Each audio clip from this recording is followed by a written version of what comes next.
Welcome back to The Takeout. Opening statements are now underway in New Mexico's lawsuit against Meta.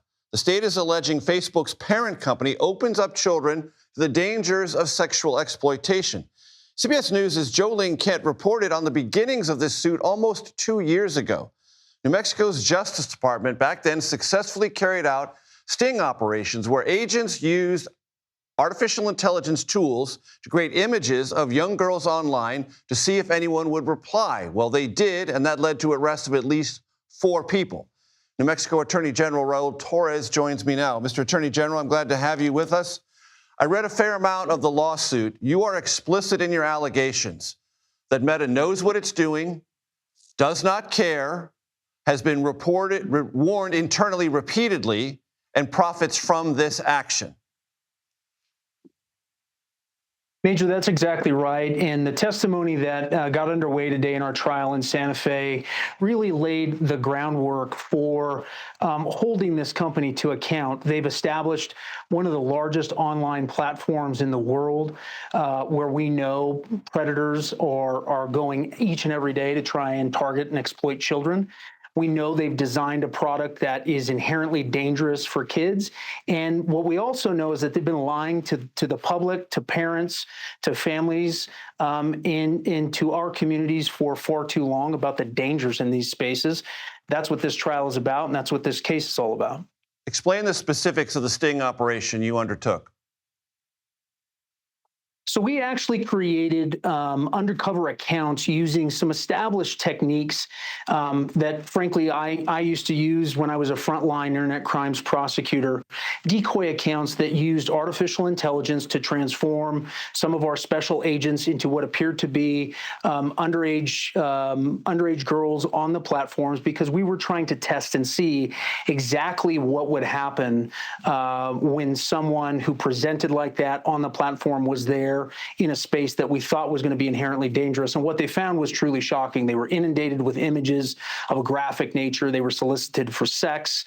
And, the response from the company, rather than trying to pull down some of the followers or to track some of the followers, what they did instead is to feed that account information about how they could grow the user base. And that's exactly the kind of behavior that I think really draws attention to the fact that Meta is placing profit over safety in the way it's designed its products.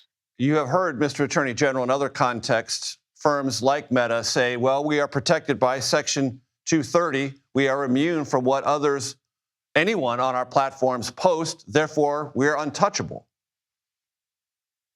Well, the problem with Meta's position is that argument was presented to the judge as they tried to have this case tossed out. The judge rejected it in part because we're not going after the content that's posted by third-party participants on the platform. We're instead holding them to account for the design features of the product and the misrepresentations that they've made about the safety of those products.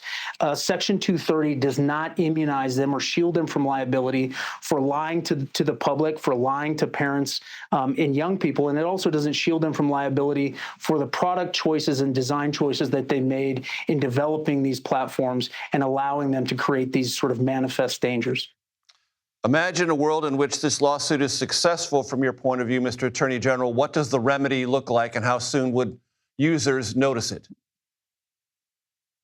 Well, this potentially could lead to civil penalties in the billions of dollars, although our focus has been throughout in changing the way that Meta does business. We want a fundamental reevaluation of their business model. We want changes to the algorithm, real and meaningful age verification, and design changes that are really impacting mental health right now. We need to see a lot of elemental redesign in what the products are doing.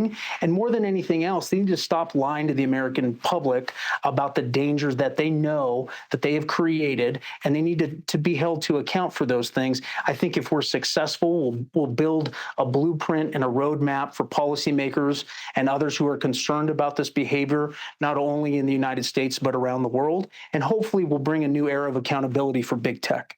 Very quickly, Mr. Attorney General, as I read the lawsuit, there was an emphasis on the data of teens, Meta knowing its value, and designing things to exploit it for profit. That's exactly right, and it's part of the presentation that was made today in the opening statement was a revelation and just really a sneak peek at some of the internal communications that we have now from Meta about the price, the value that they've placed on getting these young people hooked on their platforms, keeping them engaged on the platforms, growing that engagement, and the disparity in terms of the investment that they've failed to make in making these spaces safe for teens. And I think there's going to be a real shock for most Americans and frankly users all over the world when they start to understand that this company has placed a value on getting these young, vulnerable people onto these platforms, knowing full well how dangerous it is. Very tough allegations. They will be tested in court. Mr. Attorney General Raul Torres, New Mexico, thank you very much for your time. Thank you.